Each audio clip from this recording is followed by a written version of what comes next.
দর্শক সামনে যে দেখতে পাচ্ছেন পাহাড়, এই পাহাড়ে হচ্ছে জাবালে উহুদ, যেটাকে উহুদ পাহাড় বলে। এই আপনার মসজিদ নববীর চারপাশ দিয়ে উহুদ পাহাড় মানে আছে।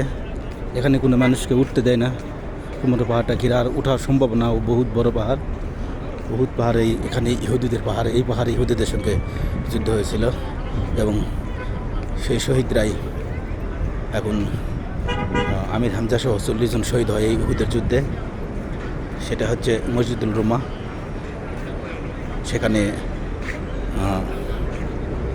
মসজিদুল সাহাবা এবং জাবালে রুমা ওখানে দফন করা হয়। ওখানে কবর গতকাল দেখে আসছি, আমির হামজা সহ 40 জন সাহাবীর কবর ওখানে ওই উহুদের যুদ্ধে শহীদ হয়। এই উহুদ পাহাড় চারিদিকে, মসজিদ নববীর চারপাশ দিয়ে উহুদ পাহাড় আছে, এখানে ওঠা সম্ভব না। তারপরও যখন আমরা হেরা গুহায় উঠছিলাম তখন 4 ঘন্টা সময় গেছিল আসা যাওয়া মিলে।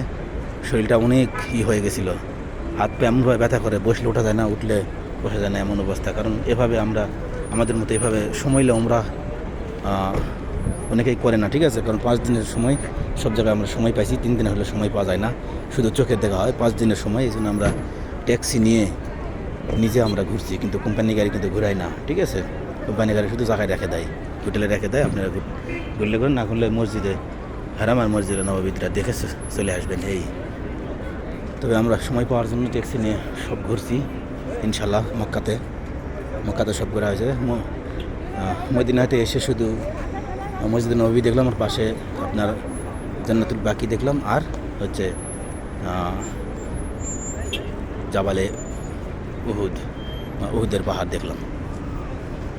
আলহামদুলিল্লাহ।